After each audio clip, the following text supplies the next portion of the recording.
Good evening, everyone, and welcome to another episode of Community Spotlight, where we are speaking with Fifth Ward candidate of Chicago, Gabriel Piemonte, and we have another inception on revitalization and what is the plan and what are we talking about when we're talking about revitalization.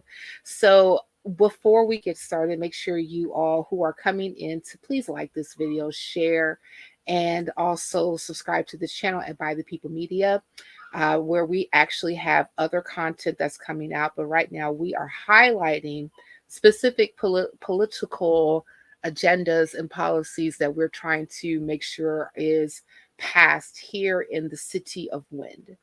And without further ado, want to also introduce our compatriots, By the People Media journalist Roz Minkins. How are you, darling? Oh, I'm great. I'm great. Hello, everyone. By the People Media. Thank you, Sister Cynthia. Hi there, hi there. And we also have Freedom Descendants of Chicago and also assistant of the campaign for Gabriel Piemonte. Hello, Mr. Ward. Hello, how are you today? I am doing well. Thank you for asking. And we are looking forward to having a wonderful conversation with the man of the hour who happens to be my immediate left. Hello, Mr. Gabriel Piemonte. How are you? Well, hello. Thank you so much for having me. Thanks everyone for being here. I'm doing well. Thank you.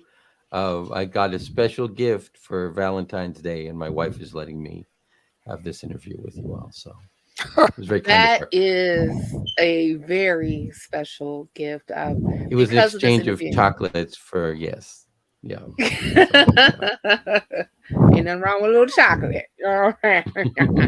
Anywho, that is not that kind of show. Anyway, but yeah.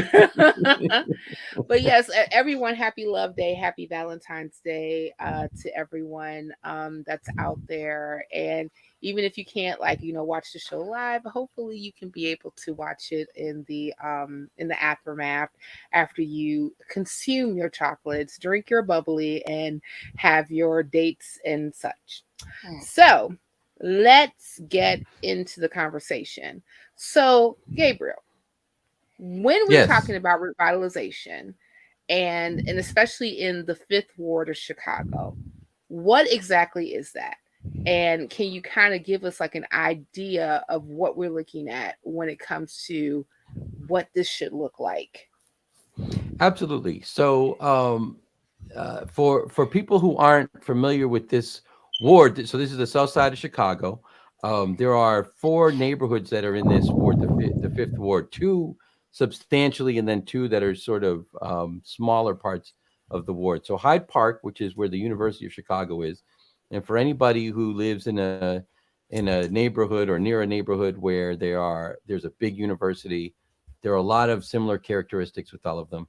And then South Shore, which is a almost entirely black neighborhood, 95% black. There's a percentage that is there are a percentage of black immigrants, but really it's a 90% plus black American freedmen neighborhood, and for a long time prosperous middle class that never lasts in Chicago. It never lasts anywhere in the country, but middle class black neighborhoods in Chicago at some point are always targeted and destabilized, and that wealth is extracted from the neighborhoods. So when we talk about revitalization, this is I think in a lot of ways a really important conversation to have in the context of not just this ward and this race, but we talk a lot about reparations as a kind of not only as an important federal policy, but a tool of illumination.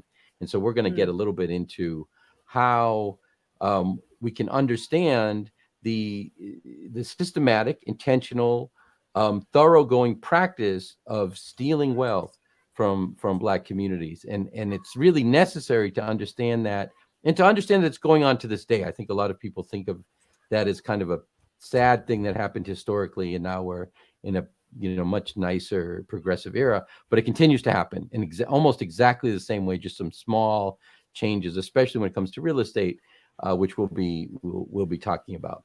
So we're going to focus on retail streets, which are really important for local employment, which is really the only way I would say, my estimate would be certainly over 70% of the employment that's available to Black folks in cities like Chicago is either government or in cases where a Black business has been able to secure, kind of stay afloat, or local retail establishments in Black communities.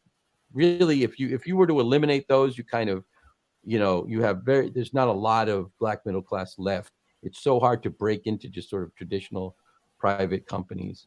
Um, so that's kind of my opinion. And so it's really important to have control of the retail streets, because when you don't, like in South Shore, that employment is gone. You can't Mm. send your kid, as for some of us who are a little older, we can remember you could send your child, or we would be the children, 30, 40, maybe 50 years ago, and they get a job at the corner store, or they get a job at the furniture store, or that that doesn't happen anymore, and that's intentional. Hmm. Yeah, I hear what you're saying. Like when we're talking about specifically um, local business capital, and especially Right, for the people who are living there. right, Um, and especially like if there is a large contingency of freedmen, we already know that especially under for freedmen, Black men, that they actually possess the highest number of unemployment in the nation. right, right, Black women are second, and we can definitely point to different systemic issues that come with that. But in order for us to really answer the question of, so how do we combat this particular issue amongst these people of lineage who have been disenfranchised for centuries? We have to look at what the local landscape looks like as far as like them being able to procure capital legally, right? That's right, employment, right, business opportunity for them to engage in, and also having a fair shake of being able to own businesses in their own area. I bring up this example a few times on particular streams, especially after what happened in Monterey Park, California, about how that particular neighborhood, specifically in the suburbs of LA, California, is primarily immigrants, Chinese immigrants, and Taiwanese immigrants. And how in the 80s they had an influx of capital specifically from foreign business from their neck of the woods that they were coming from. And that allowed the people who to move, not only to move there, but to own businesses there, to employ the people who live there, to buy houses from there. And I mean, NPR even talked about how, you know, a couple of like the people who were being interviewed said that, hey, your grocer is Chinese, your restaurant owner is Chinese, your doctor is Chinese, your dentist is Chinese. Everything that you can think about specifically in that neighborhood is there. And the people who are living there are the same ones who are able to move and also work their businesses in the same area that they live in. So, with that being said, Gabe, what are your thoughts on how we could really look at mirroring in some shape, way, or form a plan that kind of looks like that specifically for freedmen, especially since when we're looking at the fifth ward specifically, this is a 58 percentile demographic of Black American majority. I would say, like, if I were give to a number, I would say about 90 to 95% of that would be freedmen yeah, descendants, right? absolutely, Yeah, absolutely, especially since like freedmen descendants are roughly about 90% of the demographic of the Black demographic in the United States. I would assume most places would mirror that demographic. So Absolutely. how are we talking about and really thinking about investing in business, investing in revitalization, not regentrification, so that it makes sense to the people who are living in that ward? I think that that is exactly the question, and it's a complicated one, and all over the country, people try to figure this out. And I think without the history that is sort of the foundation of the federal reparations movement, it's very difficult to get kind of a handle on what's going on. So one thing that so looking at the past is important and instructive. One thing that I think it's important for people to recognize is that, people will refer back to a kind of idyllic time when Black folks had businesses and were able to, go into shops locally and things of that nature. And that is a period of segregation. And Mm, everyone I've talked to who was old enough to live in that period will confirm that there were more Black-owned businesses at that time than there are in most communities now, but also that there were so many. I say this all the time, that when you don't, integration. I know that a lot of people kind of are now rethinking whether it made sense. Integration made sense, but really, mm, integration is the only way to check the sort of savagery of white people that comes out when Black folks are kind of isolated. So if you don't have, if a school isn't Black and white, it's just a Black school, then white people will make it a horrible, horrible place for children. And so, you end up integration. So there are advantages to segregation, and one of them is definitely significantly larger amount of business, but there are also costs. In any case, there's not really an option probably until reparations. The intentional resegregation will be too. I don't see that as a realistic option. So, one that's not. We can't say, well, let's just go back to a mhm. time when people were shopping. Although there are things we can do to encourage people to shop locally and so forth, we have to solve the economic problem first. Right. The other important thing to note, and we'll talk about this kind of this is a kind of a theme, and when I talk about this, there's no such thing as government investment in Black communities. That's a myth. It's more than a myth, it's a Hmm. lie. So Black communities are allowed to exist within cities so that value can be extracted from them. And Hmm. whenever there's an announcement that there's going to be some new project in a Black community, it is always the formula is always the same. Land is taken from local people if local people own the land.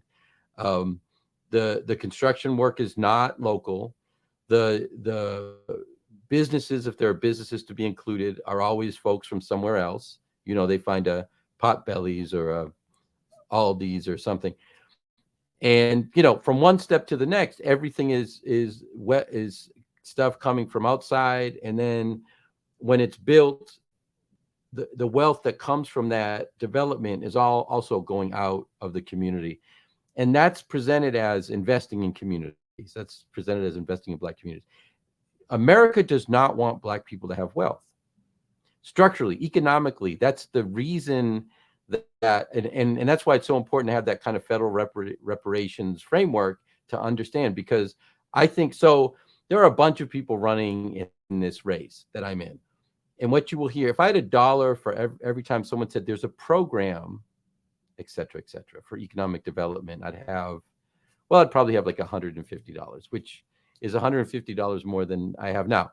But the point is, it's been said a lot, and it's not true.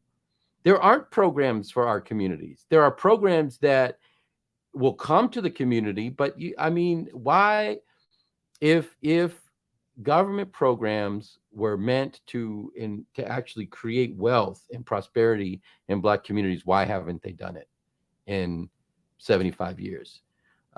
Which is, roughly post integration, because they're not intended to. 60, 70 years. They're intended to extract wealth, and that wealth goes somewhere else. Great example, cannabis, right? Legalization of cannabis in Illinois and a lot of other places. This is true. All of the licenses that were awarded when cannabis was legalized in Illinois went to out of state white owned companies. Every last one. There's one that may have been a couple that was one white person and one Latino person, but they were all medical marijuana companies, huge companies, and nobody locally got. There's now, to my knowledge, there's just one cannabis license now in Chicago that's owned by a black company, and they've opened up shop in Logan Square. And so, for people who don't know Chicago, they're on the north side. It's a South Side family or a South Side black-owned business. I don't know if it's a family business. And when they finally were able to get their license to open their shop, it's about as far away from the South Side as you can get. It's not by mistake; it's by design. So what you have to do is control local economy. That's the only way you can do it. And then the other piece of the strategy is you have to figure out what to do about the kind of intentionally ruptured social and economic environment you're going to do that in. So 71st Street, for people who know, the South Side is a really challenging street to try to put retail in, because it's just not a space where a lot of people kind of just walk around, sort of window shopping and stopping in here and there. There's just a lot of the economic activity there tends to not be legal. And then there are a lot of other people there who just don't have the resources, and it's gotten worse. We've had South Shore was the second largest number of homicides in any neighborhood in Chicago were in South Shore last year, and so people don't go outside the way they went outside in the past. So there are all sorts of things you have to kind of talk about when you talk about retail on the South Side. This is a much more fun and casual conversation when we talk about Hyde Park. We'll talk about dog parks and piazzas in a minute. So we'll get to that if you guys can just bear with us. But first we have to deal. And the problem is you can't have one and not have the other impacted by it. So there's been more and more violence across the city, and people want to talk about hiring more police, which is a dumb idea. Honestly, first of all, we can't hire more. We never get as many people in the academy as we want. But secondly, every year we give more money to the police. Literally, for the last 20 years, we've increased the budget for the Chicago Police Department. It goes up every year. Every year, arrests go down. So we have more and more police arresting fewer and fewer people. And if you just talk to people in South Shore or Woodlawn or the Pocket, they will say they want the police to act right. Like, they want policing, but they want a different kind of policing than we have.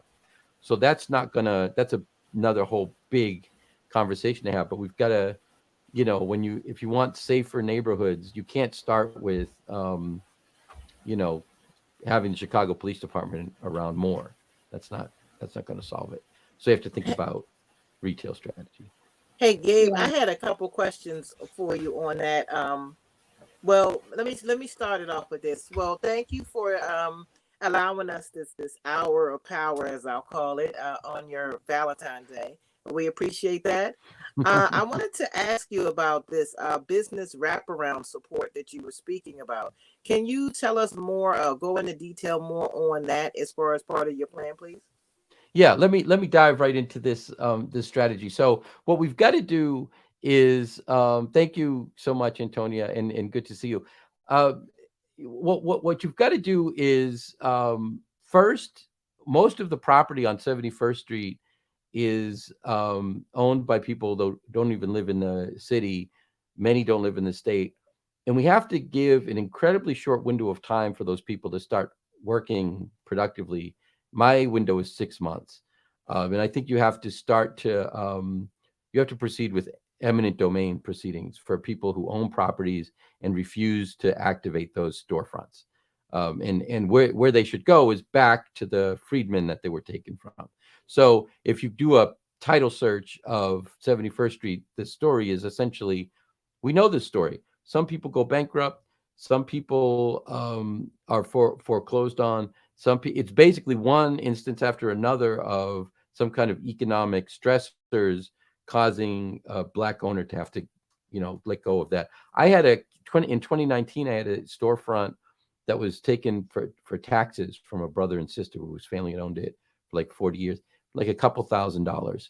This property with 3 storefronts in it was just taken away from folks because Black folks don't have assets because they've been stolen and we've never given them back. So you have to figure out a way to start that process of facing the past and recognizing that we can't solve problems in the present without beginning to even those scales out. So a couple of things you do. One is those properties where people say, we're just going to land bank and you're going to have to take us to court. We take them to court and we take that property as part of a planned development. And the plan of the development is to create a local small business synergy.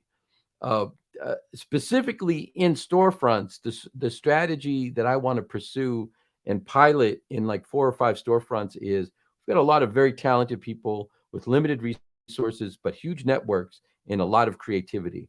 So inventory is a challenge for them if they're going to be store owners, but there's a lot of interest in being entrepreneurs.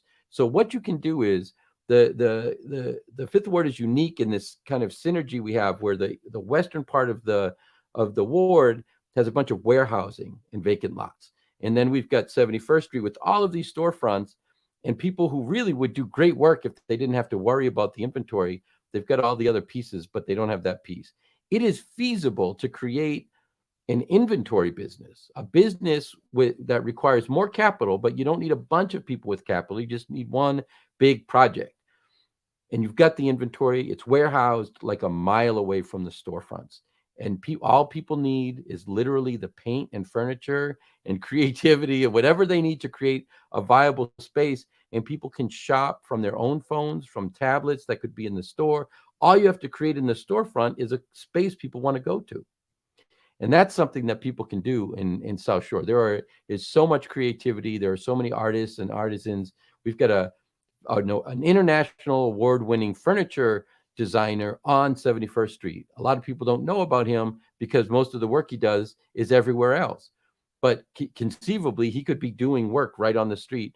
And there's a video we'll show later where I'm, part of my, how I describe this is stop thinking about storefronts as storefronts. Think of them as galleries. Think of them as community spaces. Think of them as lounges in which you are buying things that you can get faster than you can get from the internet.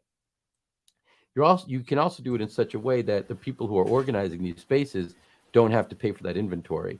They can pay, basically a fee, but the company holding the inventory would be part of a local corporation, a B corporation, that's only purpose is to make sure that this stuff works. So it wouldn't be like an outsider who's taking money from people and charging them outrageous, costs because they can't afford inventory. So these are a couple of pieces of the puzzle. And what they do is they get people working, they get property in the hands of local people. There are also about 100 there are over 100 city-owned vacant lots in the ward, and a bunch of them are along 71st Street or just off of it, and a bunch of them are in that western part where the warehousing. There's real opportunity there to transfer title, and we've already identified about 70 properties in the ward we want to give to Freedmen. And the idea would be with some of those, we would pay to have those lots be developed as warehouses for part of the strategy. So you're just trying to create sort of like opportunity after opportunity. I had a show yesterday afternoon with a woman from the Pocket, which is sort of the westernmost part, who has a cleaning service. And we talked about, imagine if you're doing all this development, there's an institutional component we'll talk about too. So you've got several kinds of businesses kind of operating, and you have one local person with the contract to clean everywhere. And they get all of that cleaning contract. Now you're hiring locally. And all of this, because all of this is private, we're not asking the government to come in with a program, and then you get the MBE, WBE con, which a lot of people are familiar with, which, means that now white women basically control 71st Street because more often than not, those are the people who get MBE, WBE contracts. And you're like, what happened? I thought we were revitalizing. Instead, you say, no, we've got a B corporation handling the heavy lifting, and the small lifting is literally, we're not talking to you if you're not from the neighborhood. We're not talking to you. And eventually we extend that. And this is where we start to get into the Freedmen's Bureau, we extend that to Freedmen only. Please bring your papers. Let's see that genealogy. Let's make sure that we're working with people who have been really the most disadvantaged, and that's just a matter of equity. We've got a bigger vision, a bigger mission, but really, if cities held to their word and to the letter of the law that they're supposed to be following, you would start with the most disadvantaged people when you did this work. We're just going to make sure that actually gets done. I got two follow-up questions specifically to that, and thank you for that answer. So listening to you, there's a challenge specifically for people who happen to live in the ward, who may be business owners or who desire to be business owners, but the affordability to stay in that particular ward is not necessarily available to them. Yeah. So how, and of course that kind of goes back to our previous conversation that we had around housing and equity and things of that nature. So what are some of the things that we can look at and do in order to not only encourage people to be able to stay in their dwelling places, but also be able to afford them so that they can also create, to be that creative entity that that we would love them to be. This is a great question, and I think it's important for people to understand how critical the moment we're in is. I've been working with a group of tenants who live in a building owned by a big property owner, and they've really had a lot of problems with this property owner. We're sort of negotiating with them. They're a problem, but they also have been maintaining the market rate rents of these properties that they bought 3 years ago. And I can tell you that people would be astonished at what some people are paying at market rate in South Shore for rent still. So people think, and it's true, people think, well, rents are going through the roof. Nobody can afford to stay anywhere. Gentrification is really pushing people out. That is absolutely true. But it isn't a fait accompli. We're not at the other side where no matter where you go, we're not in Lincoln Park. We're not in Wicker Park. It's not like one bedrooms are 1,200 period, and there's nothing you can find under that. I know people who are paying $600, $700 a month for apartments in South Shore. Not a lot of them. I don't know a lot of people with that, but I know some people. So what you can do, if you get somebody in now, if we start to be able to work with an alderman who understands the circumstances we're in right now, people can still live there and they can still begin to build this. And what we have to do is part of what we're doing. And we did, as Cynthia mentioned, we had this housing conversation the last time we talked. And, you've got to do this all at the same time. It all has to happen in cooperation. So you have to stay on the landlords and make sure that they are treating their tenants with respect and treating their buildings like they are homes and not profit centers. And if you're able to stabilize, we have a huge eviction rate, we have a huge foreclosure rate. You start to, there are strategies that can mitigate that, and we've talked about that in other places, and I'm always happy to talk about it more. But you get that under control, because you're right, Cynthia. What happens, and this is the assault, right? This is how they do it. They really they force people to deal with several fronts at one time. And as a result, it's really, only the strong survive type thing. All it takes is one crisis in your family, or, just a little fewer resources than another person has, and you have to move on. You have to go someplace where there are fewer resources. But we've got to do it now. Now's the time. Well, Gabe, I kind of envision the Fifth Ward as being the beginnings of kind of like what I would call the Chinatown model, where we create the conditions for people to be able to create businesses, be able to work, be able to live, be able to recreate all in the same community. Because Chinatown, at least in Chicago, is the only true, I feel, community that has that kind of ecosystem going on. You know what I mean? I mean, there are other enclaves, like let's say in some primarily Latino areas that have kind of like the same thing going on. But Chinatown is truly a place where a Chinese person that lives in the area really has no need to go outside the area to get everything that he needs to get done. Yeah, I think you're right, Arthur. And what I believe is, and you know, I grew up, so my family's from the north end of Boston, and the north end, when I was growing up, was 90% Italian American. And the fundamental difference between Chinatown here and the north end in Boston when I was growing up is almost every building in the north end was owned by somebody Italian American who lived in the north end. And that just wasn't possible for people for a long time, for people in black neighborhoods. And then for a brief period it was, and then a number of economic pressures were brought to bear that made it, you know, once again not possible. What I believe is, if you stabilize the forces that are creating instability, if you stabilize the community internally and can create a sort of wall around it to an extent. I mean, it's going to be porous because those pressures are there in a unique way for Black folks. Because I'm telling you, I am convinced without a doubt that Black communities are not meant to be stable communities. It is the structural function of government in America to destabilize Black neighborhoods, Black families, Black community. That continues to be so deep in us that until we have the full process of reparations, until that takes place, until America changes its money in that way, it is not going to change its mind in that way. And so this is going to keep being a problem. But what we can do is create as much of a wall as we can, stabilize as much as we can, push external forces out as much as possible. What I believe is Black folks want that community. Black folks want to stick together and to keep outsiders out, because nothing good comes from having other people run the stores. Nothing good comes from having someone else be the principal of the school. It always ends up that there's some kind of damage that's done. And then when you try to seek redress, if you're a Black person, we know how that works out.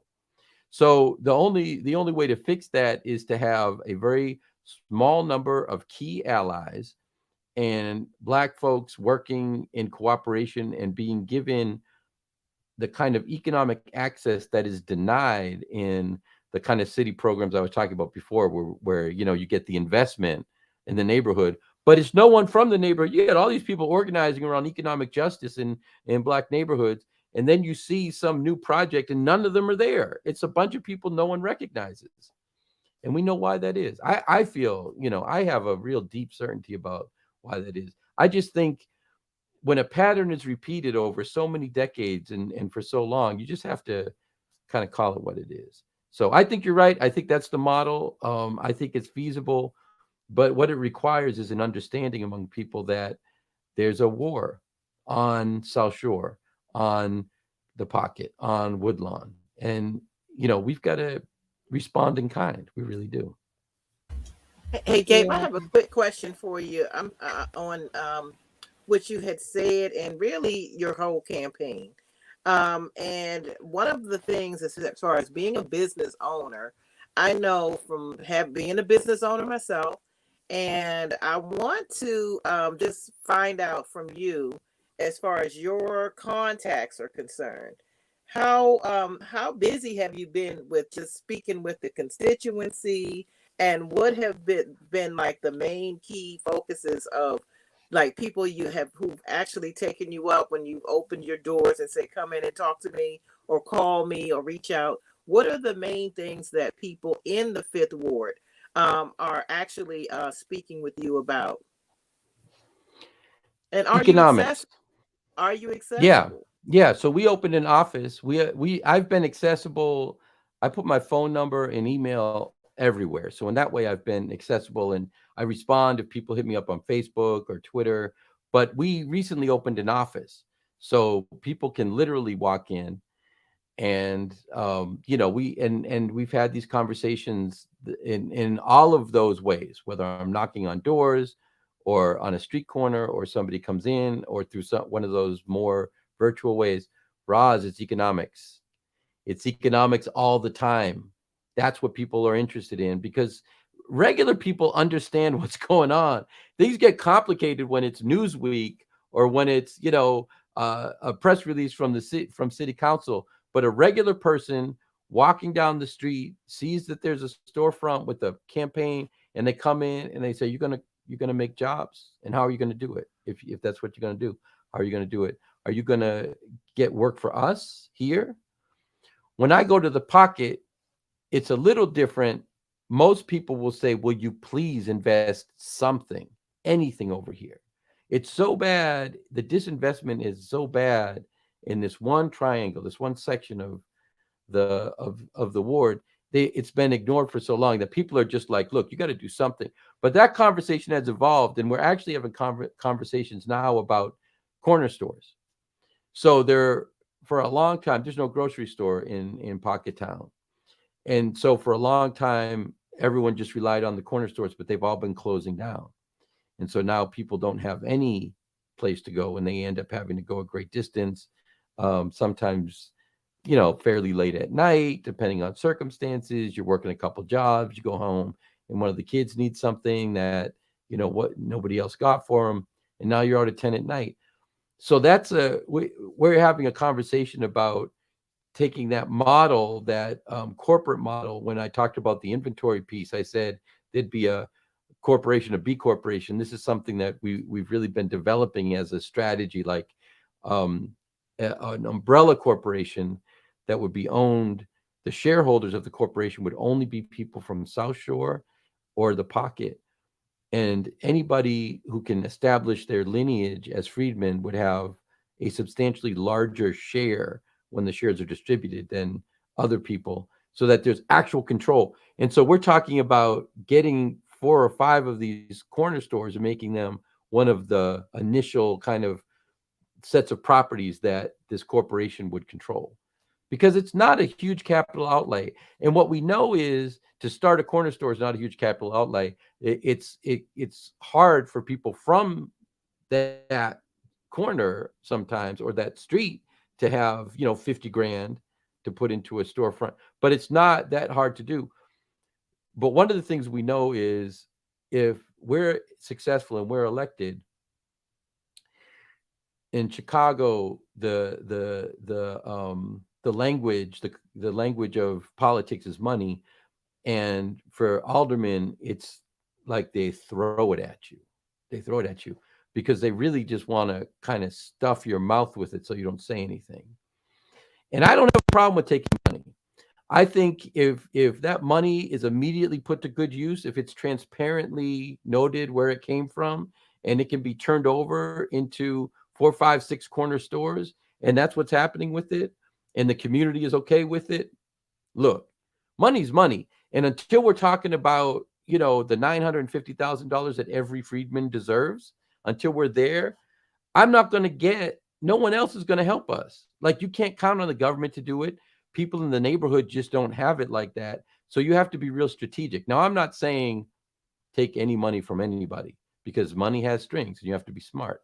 But what I am saying is, if I'm able to partner with the Freedmen's Bureau, and with, freedmen are part of the leadership, and we're all moving forward together, then there's a way that you can make those initial investments less painful. Now, another thing I'll say is, part of my commitment, and we haven't really talked about the institutional element. We want to build institutions on the street.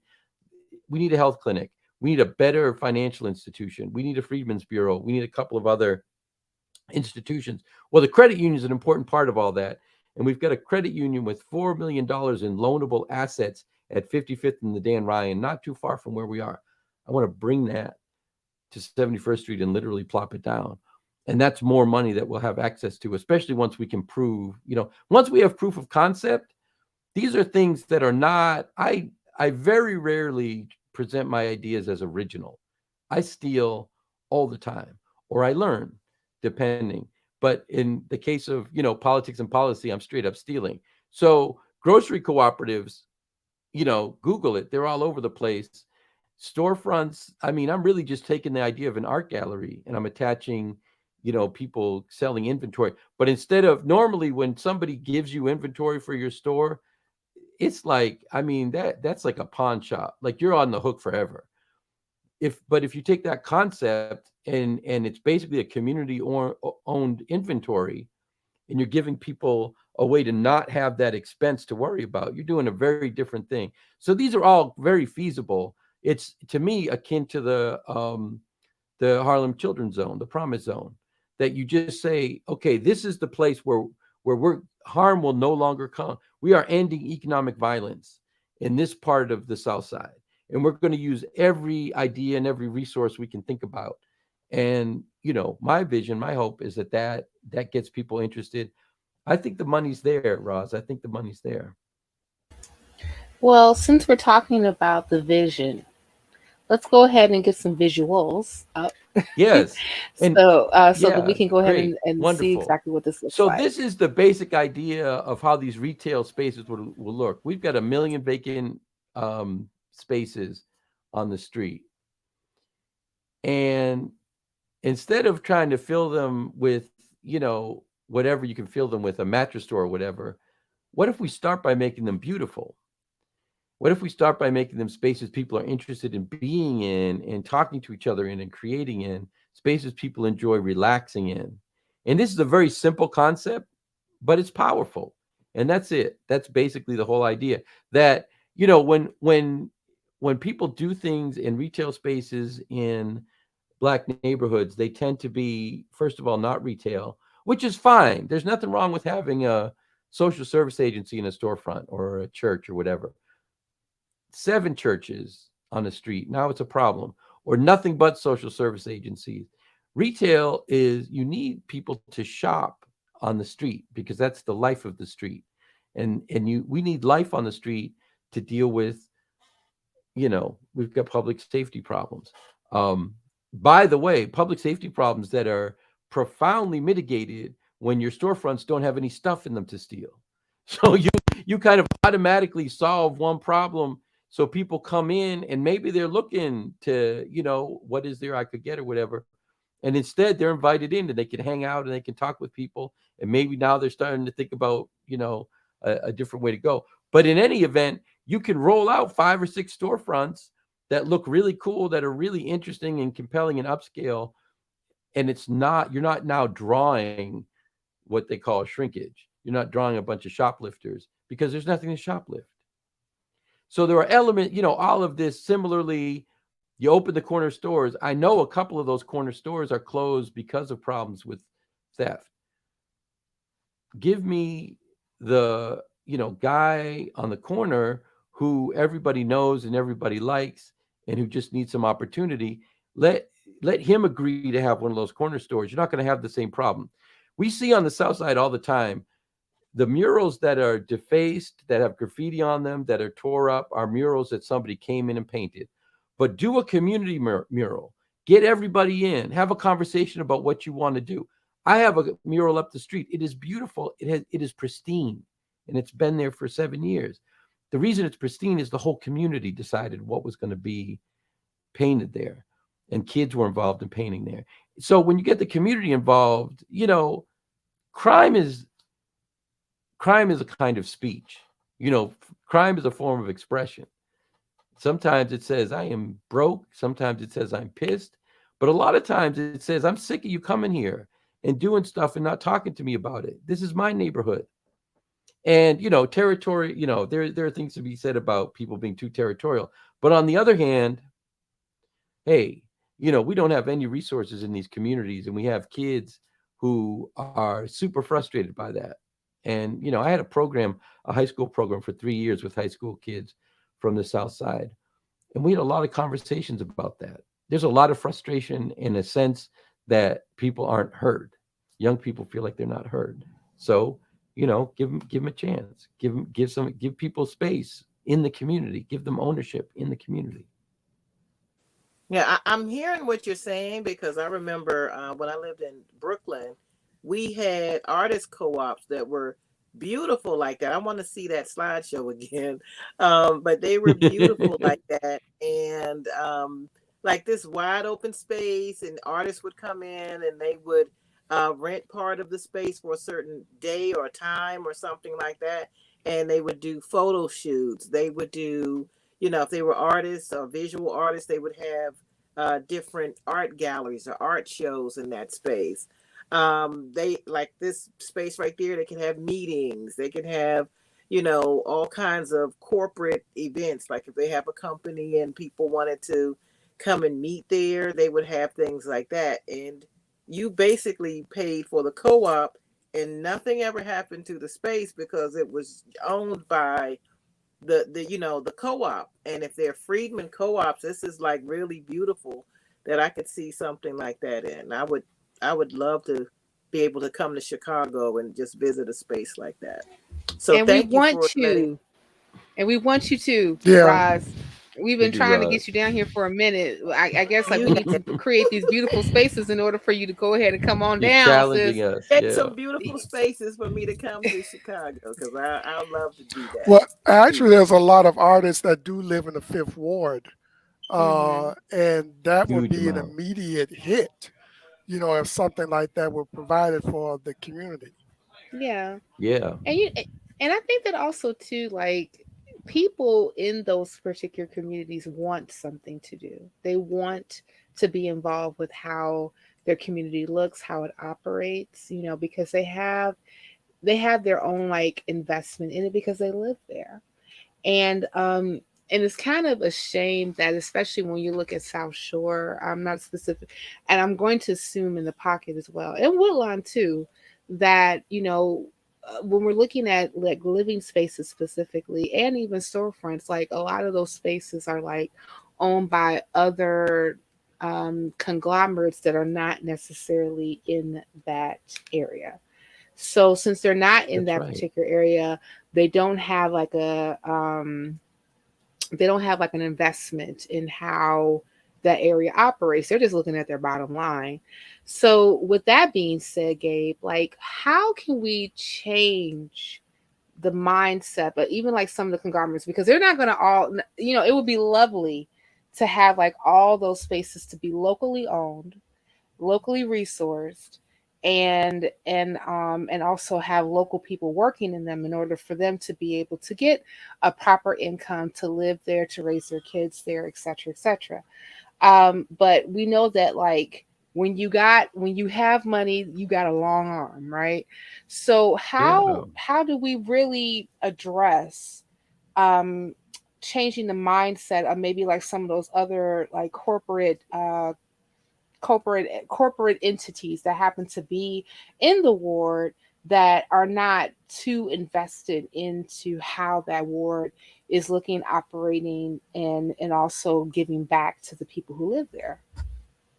I think that's an excellent question. I think there's a culture of cynicism about out of state, out of city, out of state owners that is fostered, frankly, by politicians. And the reason it's fostered is that the best scenario for them is that the local folks don't trust the out of state folks, and there's never communication between them. Because what that means is that they get to say, look, I can control what's happening here, but you got to support me and make sure I get back in. And so they get those donations, they get those people at their fundraisers and so on. But honestly, any corporation, look, I was over at Parkway for a while working with the tenant council there, and Related came in, and Related was like any other corporation. They're a huge corporation, and they were just doing whatever they wanted. And eventually, it takes a long time, but eventually you find that fairly reasonable person. You start to have the conversations. You have to put up with a lot of junk, but they start being responsive, and you can make some headway. That is accelerated dramatically by a local elected official. Here's the bottom line. What you want to do is really encourage people to do what's right, and some will. I do believe that there are good people in the world. I don't think they're necessarily in the majority, especially when it comes to convincing people to do right by black folks. But there's also, for big corporations, there's also always another property they want. There's always a high rise they want to build. There's always some project they want to do. And in Chicago, aldermen run all that if you want to put up a new sign on your storefront, you need an okay from the alderman. If you're disabled and you want a disabled space in front of your home, you got to go to the alderman. It doesn't even make sense, but it's true. Everything, because every step of the way is an opportunity for an alderman to make a little bit of money, to make you a little bit grateful, to get another vote. And so it's all designed like that. And it's designed to be corrupt, but it doesn't have to be used that way. So you can very easily say, look, y'all, you can do what you want, but if I'm not convinced, and we can, as a community, come up with a metric and say, let's say it's a report card. Look, nobody who's getting under a B+ is getting a zoning variance. Nobody is getting a permit to build anything. You have to keep your grades up, son. If you want to do more in this ward, you have to show that you're serious. And of course, for us, those grades wouldn't be about how much money do you make, how big is your corporation. It would be like, how decent are you to your tenants? How many evictions have you, done in a year? And that's going to also change. That's also going to change, because that you don't have to be violent with it. You don't have to be like a bully, but you can just really say it's always quid pro quo. The only thing that changes in our situation is that we're saying it's a different set of metrics. Instead of saying, I want that envelope, I'm going to keep my car door unlocked and I better see something when I get back.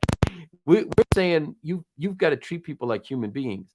You have to remember that apartment building that you have down the street from this commercial space has people's homes in it who have lived there for 10 and 15 and 20 years. That's not a place for you to extract wealth at any cost. And once once the terms are set like that, things change. The fundamental problem, in my view, is it's not just that the corporations are no good. Remember, just like banks, corporations are designed. It's like Who Framed Roger Rabbit, right? What was that girl's name? And she said, I'm not bad. I was just drawn this way. It's Jessica like Rabbit. Jessica Rabbit. Yeah, Jessica Rabbit. Corporations are organized to maximize profits. And we have to remember, just like banks are organized to not loan to poor people, the subtext of all this is to serve white people at the expense of Black people. That is how our economy is organized. And that's why things could go wrong over and over and over again. Yeah, politicians are corrupt. Yeah, they're lazy. There are lots of problems. It's like in Chicago, it's a nightmare. You can stack pensions in Chicago. So you can be a fireman who becomes a alderman, and those pensions combine, and then you can go work for the water reclamation district and get elected there, and now you got 3 pensions. It makes it so hard. People are chasing money all day long and not thinking about people. So you just need to try to get different people in here, and that's what we're trying to do, is just change the nature of the conversation, because the foundation's not changing until reparations. We're dealing with the stacked deck till then. No, I was just thinking, like, you brought up like a really excellent point specifically about the nepotism in Chicago. Like, you can become a firefighter, and then a teacher, and then an alderman, and then a waterworks person, and then you can sweep the streets, and then you still collecting like all those pensions, like, just because you hold that one job, and the whole time you are employed by the same employer, and no one else works that way. Like, if I'm working for an employer and I have a particular position, and if I happen to like get promoted or take another position in that particular organization, and et cetera, even if I held like 5 at one positions while I was with that organization, I only get one 401k, only one pension, or if you get a pension, right? Because like pension is like, what's that now, right? That's not something that's like given to people, as far as like how we're looking at jobs nowadays. Like, so like economic security, especially like when you're working for another organization, is like extremely limited, not like how it used to be. I remember watching I was watching something on YouTube today, and they were talking about that whole Fight for 15 thing. And they said, okay, well, yeah, like in the 1980s, if you were making $15 an hour, it made sense that you had more than enough money in order for you to purchase a home. But if you account for inflation now, your 15 in 1980 in 2023 needs to be like $112,000 for a single It's true. individual, you know. It's And I mean, true. and I think that that's something that we got to consider, especially when we're trying to talk about like revitalization in a particular area, because like, you know, the main reason why people move around, the main reason why we have crime, the main reason why we have, like, you know, even storefronts and different things like that fold up, especially like when freedmen are, you know, involved, is because the lack of capital. I mean, you know, it's Absolutely. like, even when you're talking about it, it's like, you know, remember what the main presidential speak was about for a long time, especially in the 80s and 90s, is the economy, stupid, you know. and Right. and and Right. I mean, like, and to be honest, that conversation has not changed. It's always going to be the economy, and Right. especially like your local economy, like how it affects you as an individual, and how, you know, you will bring in income specifically in your household, and be able to build some type of like a nest egg in order for you to be able to support your family, things of that nature. So with that being said, I was wondering, can we talk about infrastructure? Because Yes. like, when we're talking about you know, revitalization, and also creating spaces specifically that people want to go to, you know, we got to talk about, like, you know, how that looks as far as like in their built environment. Because like, you know, I drive down 71st Street, and you know, heaven forbid, like some type of pothole just all of a sudden just appears and Right. jukes me, and then like threatens to take me and my SUV down. You know, maybe Right. it's because the pothole does not like me driving an SUV, because it feels like that's like, you know, contributing to climate change. I don't know, but at the same time, I'm conspiracy theorying myself. But you know, but regardless, you know, but we still have to think about, like, you know, built environments in order for, like, you know, that whole plan to be viable.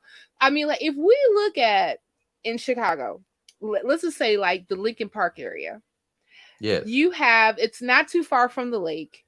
You have trails.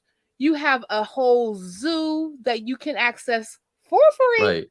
You have like pathways that people can walk on, and you're able to drive. And they're also more Yes. apt to make sure that street sanitation, bike paths, all those things are maintained. Now, I Yes. did see like some areas like that, I'm thinking like specifically around the South Chicago area, where they're trying to bring back bike paths, and really think about those built environments, but it's still not as prevalent on the south side as it is in the north side. And especially, Right. you know, when we're looking at, even in the Fifth Ward is not a monolith, because like if you go from Woodline to High Park to the Pocket to the South Shore, it's like you're looking at four different areas, especially when it comes to infrastructure and built environments. That's So, absolutely and I true. know that like Yeah. a lot of that, and I know a lot of that stuff, like you even mentioned, is driven by how the alderman is really advocating for their constituents in that area, and how they're making sure that funds are allocated. So, you know, let's talk about that, and what is the plan to make sure, you know, those things are being addressed specifically in the ward, so that we can have proper built environments to actually make a more revitalized area. So these are good. These are all terrific questions. I'm going to jump around a little bit just to kind of cover the whole picture. But the answer is we need money, right? And the question is, how do you get money? And you get money by becoming attractive as not just one retail strip, but as a whole kind of operation. And so you've got to kind of make the case that, and you've got to start to kind of link the existing retail strips together as well. Okay. So let's talk about Christmas holiday lights. I want to do something called, you know, a festival of lights on South Shore and in Hyde Park. And this is a small thing that becomes a big thing, because basically what you need to do is create retail synergy that generates a bunch of money. And this is what gets CDOT interested in you, the Chicago Department of Transportation. This is how you get additional infrastructure investment in a street like 71st Street with a bunch of potholes and a mess. If you can create a strategy that makes people want to come to where you are, then during the shopping season, then you're going to make retailers interested in you. I want to on 71st Street and on 53rd Street, which is kind of the closest thing that Hyde Park has to that. I want to create a very sort of festive holiday space from sometime in November through January that would include, certainly on 71st Street, this might be a harder sell on 53rd, but include time periods where the street is closed. So imagine that you have a time where you can go with your family down 71st Street, lights strung across the street. You've got a couple of spaces where you could have like a band playing, a space with activities for kids, and you've activated these storefronts, like as we were talking about before. So there's a bunch of interesting spaces to go into. You're not going to get, people are going to find that an interesting novelty the first time you do it. I guarantee you do that 3 Christmases in a row, and every single one of those storefronts, at least for the Christmas season, the holiday season, is going to be full, because people are going to understand and know that that's a destination. And you absolutely make sure for those windows of time, you have 100% safety. You do everything you need to do to make sure those are safe, secure spaces. The other thing you do, and this is where we start to get into CDOT, the other thing you do is you take a trolley from 71st Street, year 3. I don't know if we're going to do this right away, but by year 3, people are taking a trolley from 53rd Street down to 73rd Street and back. Because what that does is create that kind of experience where people are getting something different than they would get anywhere else. So you can get the University of Chicago, like 1 gajillion restaurants, a couple of interesting retail spaces experience on 53rd Street. And then you get the artsy, creative, more diverse retail offerings on 71st. 2 things happen. You're starting to associate the more, the city loves 53rd Street because they love the University of Chicago. You're starting to associate 71st Street with that during the holidays. And the other thing you're doing, quite frankly, in my opinion, if I'm shopping on 71st and we've done everything we just described, and then I'm going to 53rd, I like 53rd. It's like a good place to eat. There are a couple of interesting things, but honestly, 71st Street is going to be cooler. It's going to be the more interesting, dynamic space. And that's going to change how people think about that. Yes, sir. All right. Well, let me say this, Gabe, because see, along with all that good stuff, there has to be a different psychology propagated throughout the neighborhood, because this is what happens. Whenever Black people have been in a place for some time and then they see money coming, they look at that as a prelude to being pushed out. Yes, that's right. Because that's always been the pattern. Yes. So, and absolutely. And then you have a certain percentage of people seeing the money coming, and they are preparing to leave already. Say, hey, well, we don't want to wait till the last minute. Let's just get out of here now. So how do we change that dynamic? I'm so glad, and this is I appreciate Arthur, because we have this kind of Socratic exchange, because these are everything you just said. These are such important points. There are 2 critical pieces that address this. One is the Freedmen's Bureau. So whatever's happening in the ward office, as people are seeing investment and kind of new kinds of things happening on 71st Street, there's an advocate literally right next door. When I say right next door, I mean we're going to build a door between the Freedmen's Bureau and the ward office. So people will literally be able to go in and say, Arthur, Cynthia, Marlon, they're going to see people they know, and they're going to say, what's going on with this guy? Can we trust him? I don't like what's happening. I think I'm going to get, priced out. And they'll say, let's talk about it, because the job and the function of the independent Freedmen's Bureau will be to advocate for the folks who are there, including and up to the point where they say, you know what? We're not sure Gabe's the right guy anymore. Like he had some good ideas and stuff, but now he's talking to like McDonald's and he's talking to Target, and we're not really sure that this is the vision we all talked about. The check will be that there's a strong, independent, 100% Black owned, operated, Freedmen owned, operated, fully monetized advocacy group that's going to make sure that things go the way they should go. The second thing is that we're going to create this B corporation where everyone who lives it's going to be like a snapshot. When we start this project, when we roll everything out, stock certificates get distributed. Owners are people who live in Pockettown or South Shore. Dividends from the work we're doing go to people from the neighborhood. But in my opinion, even more importantly than that, they have shareholders' interest and control over the big wheels. So the little wheels in the clock are like one storefront getting activated or a little trolley company that we hire to take people up and down. But the big wheels are the like the corner store thing we were talking about.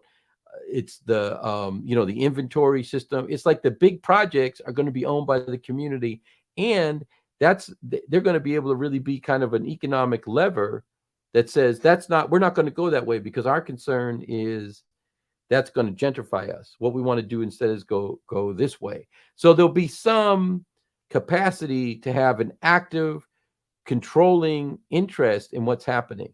Now, separate from all of this, there's a whole nother proposal that is on my website that I talk about all the time: local development councils. There will be a council that will be elected from people all over South Shore, and the Pocket will have its own development council that will have binding control over development in the community. So let's say you don't love what's happening in the ward office. Let's say you're okay with the Freedmen's Bureau, but you're not about all that. You're kind of more of an independent agent, but you become somebody on the development council. Well, now, so when something new rolls through, you say, no, because I don't trust that these people are going to hire 80% local or 100% local, whatever standard you set. You persuade other people on the council and they just vetoed something. So there are multiple elements we are transforming the nature of local government and local economy at the same time. And I'm hoping that the aggregate effect of this is that people are like, there are so many access points here, I don't see how it could go wrong, and they give it a try. They roll the dice. But you're right, Arthur, and it'll be a never-ending struggle to convince people to stay and to give us a chance and to invest, to get involved. And there'll be some people who just won't. Look, there are people, when I've been working with these folks who are basically getting run out of their building by the landlord just not taking care of stuff. Had the heat off for over a month. They're not taking out the trash. And it works. They could literally sue this company for how they're treating them in this building. And instead they say, you know what? No, I'm just going to pack up. I'm moving somewhere else. It's not worth it. I don't want to be here anymore. There are always some people who are going to be like that. We're going to do our best to inspire as many people as possible and say, this is different. This is different. And thank goodness for folks like for you all, because we're documenting this and we're going to keep documenting it. Hopefully by the people media will continue to work with us. Certainly Arthur and Cynthia are a part. We're all getting voted in. They're stuck with me. So it's like we're going to be documenting as we go. There are going to be people you can talk to. It's going to be transparent enough that at least there's an opportunity to do better.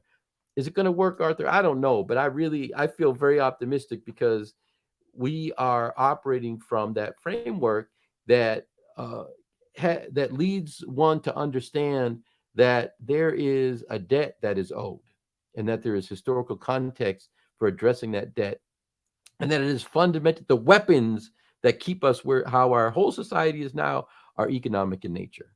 And when you proceed from those elements of understanding, I think you can construct something fairly unique. And I feel like that's what this is. Hey Gabe, I wanted to kind of circle back to something that you had spoken about initially when Cynthia had asked you a question. And I wanted to ask you about this $170 million public safety training center on the west side of Chicago. And it's basically to train, it looks like police and firefighters and it's like, I mean, it's a massive amount of money that's coming in. I guess it's in the suburb or on the west side of Chicago. Are you familiar with that? And yes, can you speak on that? Can you speak on what your stance on it is and what's happening over there? And it looks like they're just training on, people are fearful that they're training for like urban warfare. Can you speak on that and what your stance and views on it are. Absolutely. So this is the Cop Academy, is what they call it here. Um, yeah, and people are weighing in saying it's Cop City, and that's absolutely right. I mean, we have a culture within the Chicago Police Department where when officers are identified as Proud Boys and known to affiliate with the Proud Boys and be members, they stay on the force. We our solution to lethal police brutality is a massive earmark for settlements for families of people who are murdered by the police. The we're at a boiling point all the time in terms of the pro police kind of. And when people say they're pro police, I don't think that's true. I think they're anti-black. But there's what they call the pro police kind of folks who say, look, we have of the 7 or 8 top candidates for mayor right now, all but one have proposed more cops on the streets. And we know you can't get more cops on the streets. We try to hire more police to enter or recruit more police to enter the academy every year, and we fail every year. We've had something like 5 suicides of Chicago police officers in the last couple of months. It's a disaster, and it is when you are trying to implement an apartheid system, it is always the case that you have a deeply traumatized force that's doing that. I mean, many of the police officers are literally not sane, and they engage in constant violence. That's their function every day is to harm, and especially to harm Black folks. And I know people want to say Black and brown folks, and I by no means want to marginalize the experience of other people, Latino or any other ethnic group. But let's be honest, Chicago in America, these police departments are slave patrol departments, and that's the function that they came from. And none of these, when we talk about banks, when we talk about government, when we talk about police, we've never stopped living in 1770 whatever. That foundation is still there. So the Cop Academy is a huge mistake. It will create a more intense culture. What happens so it's going to be a cop training center, but it's not going to be the academy per se. So what happens in Chicago is police get trained in the academy, and the academy has rules about how you're supposed to de-escalate and how you're supposed to talk to someone and all that. I know many police officers, and they've all told me the same story. Day one, when you walk into a police department, they say, into a whatever wherever you're assigned, they say, okay, they've told you what they told you in the academy. Now we're going to show you how it really works. And I'm not making that up. And you can talk to cops and they'll tell you that it's reality. So now they're creating a how it really works academy. Well, what's that going to do? All that does is perpetuate. Think about Vietnam.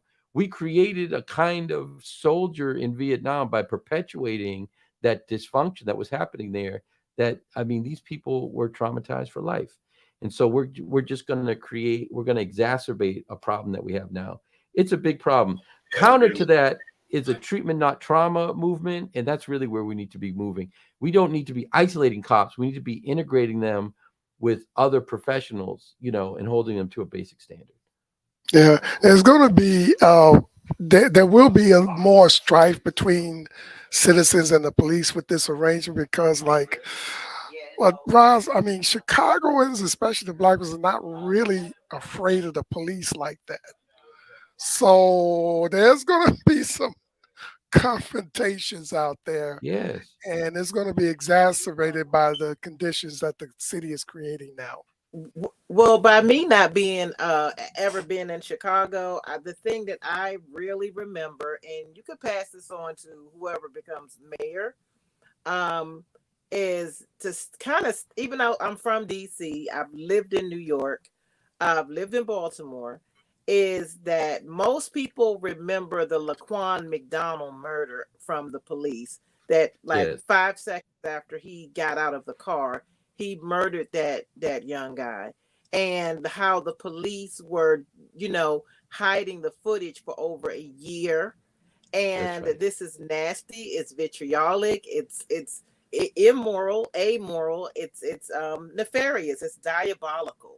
So until they are willing to show those of us who are in the general public that this is not this is something that they will um, clean up, get rid of, annihilate, obliterate. People like myself have no desire to go to such a town where the citizens are treated with such heinous regard. I mean, that right there, it just, I mean, out of all the things I can remember, was this young guy was walking down the street. The police came up, got out of his car, and less than 5 seconds later, he just gunned that young guy down. And the police hid all the footage for over a year. They stormed the local whatever, places, and found out who had footage, and they hid it. So I don't know, as an outsider, of anything that's been done to really kind of expose that. Go to the McDonald's family, as far as Laquan McDonald's family, and to the community, and to show that, hey, this was something that this this unit that's just started doing. Why don't they do that instead of having this cop city in West Chicago? That just seems like it's ready to invade the south side of Chicago at any sign of protest or whatever. They call it urban disturbance. So that's something that, why isn't that kind of cleaned up and fixed before they start bringing in more cops? It's just kind of odd to me. You're right.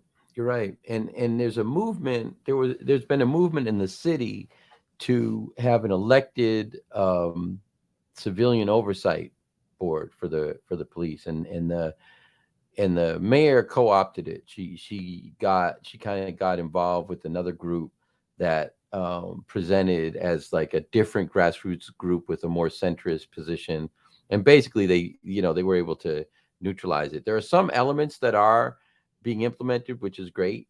There are going to be these sort of local counselors in each station. There'll be somebody that you can go to. If something happens to you at a particular station, there'll be people that you can talk to who are basically advocates for you. But there's not much there. There aren't as much teeth as we'd like. Something I want to do. I'm part of that group CPAC, that the movement that had the more kind of aggressive approach, and I want to implement those. I want to introduce legislation right away that returns us. The powers are elected civilian oversight board, the power to fire the superintendent, and the power to co-develop the training materials for police. And I think those are all really critical elements. I'd also like to see the budget for the police tied to performance. So, most I think you operate on 50% of what you're getting, and the other 50%, it depends on whether or not you're able to show a certain amount of de-escalation, whether you're decreasing the amount of police complaints by civilians and so forth. And if you can't do it, you don't get the money. Or qualified immunity needs to go for End people. End it. Yeah, I mean, End qualified and immunity. also, Shoot. if the police, like, say a physician buys in, they have insurance, and Yes. I mean, and you have a local insurance company in Chicago that they're able to buy their insurance, and they are to pay from their own insurance funds or whatever the case may be, and not come from the community. That's important, because you're just making the community, be hit twice when something like that happens. You're adding insult to injury, literally. You're adding insult to injury. Absolutely. It's insane that I'm paying for police who are abusing people. Look, that they got to figure that out, because all I know is I can't get the police over here to do anything right. I can't. If there's shooting, they don't show up. If my downstairs neighbors are being loud, I won't call the police because they could kill them. So I don't have a use for the police. There's not a useful thing that can happen on my block. I would like them to show up when there's gunfire, but they seem to not want to be around for that. They can't help me with the kind of cat in the tree problems, because you just don't know how they're going to behave when they do show up. So did you just say cat in the tree problem? That's the fire department. Yeah. That's I know, whatever. Okay. Cops can't do a thing about cat in the tree. They shoot the cat. Chicago Police Department will fix your cat problem. They'll come over and kill it and then go home. Oh, Cynthia, see, you leave for a minute and I get ridiculous. Welcome Blame back. AT&T. All of a sudden, my internet just went kablooey. I was like, "What the heck?" So I hear children in the background screaming and hollering. So I'm assuming that they probably kicked something on the modem. I blame kids for everything that goes wrong in this house. Good idea. Yeah, I agree. This has been a lively conversation. Gabe, it's always a pleasure to have you on, and especially like being able to give your ideas and really, looking for solutions on what makes sense as far as like revitalizing the South Side and things of that nature. And even I was just thinking about like some of the things that you were saying before, like, the Dark Lord took me away from the internet, that concerning like, policing. I don't think it's a heavy lift to really like get your mind to see that we have a problem with culture in policing. Right. You right? Right. I mean, like, Chicago is not a microcosm. Memphis is not a microcosm. Minnesota is not a microcosm. This is an issue that we're having all over the United States when it comes to how police are interacting specifically with Black people, specifically with freedmen descendants, and, Absolutely. when I look at like Latina people, and I look at even like Black immigrants, like they get the fall out from harassment because of the culture that has already been established through slave patrols. Right. I mean, like, that's right. This violence specifically that has come with people who want to enact the law, came through like people like trying to capture slaves. And then after slavery was abolished, you had the same type of slave patrol in a mindset trying to recapture freedmen in order to put them in like contracts in order for them to be your sharecroppers that lasted all the way to the 70s and the 80s. You even had still some plantations that have folk on there, Black folk that's on there whose ancestors were on there that didn't even know the slavery was abolished. I was like, how? In 19 something? In the 20th century, in the 21st century, how do you know? But if they're like isolated, and if this is like already like perpetuated as far as like their mindset is concerned, of course they're not going to know. So like this is an issue that we've been dealing with for an extremely long time, and unfortunately, I think that like with everything, especially when we're talking about the South Side and West Side, because that's where a larger contingency of freedmen are concentrated. And you have like some of the most violent and some of the most impoverished areas on the South Side and the West Side. So, the idea and the answer was always like, well, if you have a people that's like high poverty rate and high crime rate, then what they need is more policing. Like, no, they need jobs. They need economic opportunity. They need like a built environment that doesn't like, tear them down. They need to be able to have safe places for them and their children to be able to, be safe. They need healthcare systems. They need anything that a human being would need in order for them to survive, and I can think of, absolutely. Yeah. I can think of like $170 million that the city of Chicago can do specifically to invest in freedmen so that we can have better built environments. And, and oftentimes when they have better built environments and also better economic opportunities, crime will naturally go down. But, this mayor and the mayors that we had previous to that don't think like that. The scholarship is, it's undeniable, just even as specific as housing insecurity and violent crime. It's a causal relationship. The more secure people are and where they live, the less violent crime you have. At some point, you have to just come to terms. At some point, one has to just come to terms with the reality that it is obviously not the intent of the city of Chicago and the other major cities in this country to reduce crime in Black neighborhoods, to create economic opportunity, to educate children, to give people water that's drinkable. We still have lead in our water. And every mayor, since I've been, they always say, oh, we're going to deal with the lead pipes. And I'm sure it's delicious to drink water in Lincoln Park. But down here, we got to filter it. And so at some point, you just have to say it's on purpose. And I think that's so hard. It's like a bridge too far for so many people. And again, if you don't face that history, you can't build forward productively. So instead, you say, as I said before, many of my, the other people running will say, oh, there's a TIF program that will help invest. Oh, there's there's this model, and we'll just apply this and we'll bring incentives and it'll do this or that. Our economic system is designed to oppress Black folks, Black neighborhoods, Black communities. It is intentional. It is not a bug. It's a feature. It's meant to do that.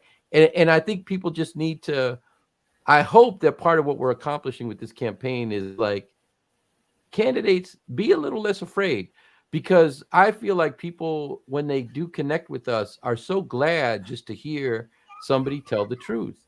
Because you walk around like, am I crazy? Is this just, am I paranoid? Because if you go to certain other spaces, you go to the nice parts of the city, and people are like, well, surely that can't be the case. Like people are just, because they haven't had that experience, so they just don't know. But we know what's true is true, and what's not is not. That's true. Yeah, I'm hoping that, like, if anything we can accomplish specifically with your campaign, Gabe, is to bring awareness to these issues and what proper solutions are, and not just completely just do the same thing over and over again, expecting different results. That, my friend, is called insanity. Yeah. So,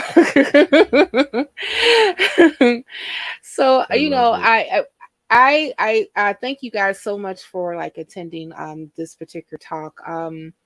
Hopefully we still have another week or so in order. We do. We have technically 2 weeks, but election day is Tuesday, so really just one week, unless we watch the returns from By the People Media live. We could have the TV on. We can probably do like a dual casting. I don't know. Like we could like live at the storefront and look at the we all have to be on location places. You're right. Just live from where we at. live from wherever I am. Right. Well, hopefully hopefully everybody involved. Do you think that we can do this next Tuesday? Do you think that we can do this next Tuesday? Sure, why not? And matter of fact, why don't you and maybe that's something that you can do from your offices for the I'd love to party on that night. And we can do something like, I don't know if you have a DJ or something that you're doing in there and counting the results or whatever the case may be. I don't know what we're going to do. That's a good question. First. How are we going to do that? So that's the 28th. That's the next conversation. That's the next conversation we have to have in order to plan how that looks. But we'll have it done. We'll figure it out. These guys are gonna tell me how my we'll be reporting from Washington D.C. and the DMV. I love it. Yes, I love it. So, and everyone who actually happens to be, and I'm gonna just and I've actually shared this into some of the neighborhood Facebook pages that the Fifth Ward encompasses. We also are going to have a open house at. I'm sorry, that was improper grammar. Mommy and Arthur would slap me. We are going to have an open house at the storefront office on 71st Street in Bennett. Gabe, we can go ahead and just just tell about that just a bit and then give the address as well? Yeah, very quickly. We'll start at 6. People are welcome to come earlier. I think, we'll be around during the day, but I think we're also going to be in the, neighborhood knocking doors and stuff. But for sure that evening, 6 to maybe 7:30. Cynthia says light refreshments. That means I won't be able to buy them on the street because there are no light refreshments. There's no watermelon, or what is it? Melon wrapped in prosciutto. We won't have that. I'll have to go somewhere else for that. Or like strawberries dipped in chocolate. But we'll have nice refreshments. We'll bring them in from far away so they're not too heavy. And yeah, no, so from 6 to probably 7:30, kick the tires. Come in and talk to us about this stuff, because I think, with so many people running, it's hard for people to make a decision. And sometimes you look at everything and you think, yeah, but I'm not getting the exact answer to my question. Like I get what they're talking about, but what are they actually going to do about this or that? And that's our whole kind of approach, is come and ask, because we're either going to answer it or we're going to figure it out. I'm doing a series on Pocket Town this week, partly because last Friday, I did a Facebook Live, and a woman I've known for a number of years afterwards messengered me and said, call me. And I called her and she said, we got to talk about Pocket Town more. Let's figure out how to do that. And so we're doing it, because it's really important. So the ideas that you have, we're not a campaign of a specific size. So if you want to jump on board and you have a specific thing that's your thing, and you want to, move with us. Or if you just want to ask questions, come and ask questions. We'd love to have you. Please, fly please in, Roz. do. Yeah, we gonna have to make that happen, man. Roz, if me and Arthur would have hit the number, I tell you, you would be on the first thing smoking in Chicago. That's all I got to say about that. But people, again, let's go ahead and just share this video. The flyer with the information specifically about the open house will be coming very soon. Hopefully, we can go ahead and post that tomorrow, so that people can be prepared to come in and be able to ask questions of Gabe. Gabe can kind of give a little bit more of a breakdown of some of the revitalization plans that we do have for the Fifth Ward, especially within the Fifth Ward where it has been neglected for several years. And we want to change that. And hopefully that can be a model for other wards that's on the south side and the west side of Chicago's too, especially when you have a higher concentration of freedmen. Now, another thing that I personally would like to do is, if Miss Producer, if you can show the photo that I sent you. I just got this particular bouquet for Valentine's Day from my baby Arthur. Roses and baby breath. Yes, during the broadcast. I'm wow. I love you, baby. These effects are amazing. I love you so very beautiful. much. Thank you, baby. Thank you. And yes, I will stay your Valentine. You can talk now. You don't have to be on mute. I think he's good. He's all right. That is not. I don't have a lot to say. You always have a lot to say. Now you speechless. Whatever. He's letting the flowers talk.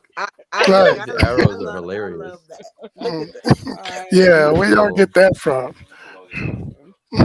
Natalie is amazing. That's our producer at By the People Media. She's absolutely amazing. We'll find hearts and arrows on demand. Thank you, sis. Appreciate you. Amazing work. Only on By the People Media. I hope y'all are subscribers, whoever's watching. Yes, Subscribe, more subscribers, follow, please. We need to get to that 1,000 mark. Roz and Natalie and Arthur, we may need to push, and also Derek too. We're going to go ahead and make that call to you as well. We and Kelly, we should definitely do maybe a push for 1K. Very soon, so that we can make sure that we can get we're pushing now. We're pushing now we want everybody, please make sure that you share, because we know that this is people are out and enjoying their loved ones, and but people do come back and they do look at the podcast and they do get the information, which is why we're doing this, right? So please share this out on at least 2 social media platforms and ask people to come back and check it out. And we will be pulling clips from it. of Gabe, not necessarily of me or what we're talking about. We Yes, I ma'am. mean, he has people in the fifth ward really need to know who and what who they're voting for and what this man is talking about, because it's important. It's Yep. his platform. We don't want people to say, hey, I like that guy's tie, and we know how people vote or whatever. They live in my Mhm. block or something like that. We really Right, want them to right. vote on policy first. And with Gabe, is his policy is Freedmen first, and we want them to go to Gabe 45. It's on the screen, and check out what his policies are. If his policies make sense to you, and that's what is helping you in Chicago, then consider voting for this man. Period. That's it. That's all we're asking. And if you don't know what his policies are and you want to talk to him and you're in Chicago, then it would behoove you to go out for you got light refreshments. A lot of times these politicians are having Ain't you gonna know give you diddly squat. they don't give you anything. They don't give you cheese, they don't give you crackers, they don't give you a breadstick. None And of you it. can go out and grab something light refreshment to eat and then ask this man all the questions you want. And as you see, he wants to make sure that he's talking on your level. He's Right. making sure that he's speaking so that the average person can understand, and he's willing to stay there and have that discussion with you.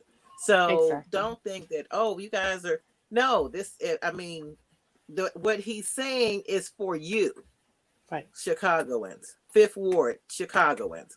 Mhm. And you should be able to relate to and be able to have that conversation. He is accessible, and that's a plus. So that's all I have to say on that. Thank you so much, Gabe, for your hour and a Thank you, half of Roz. Valentine's night.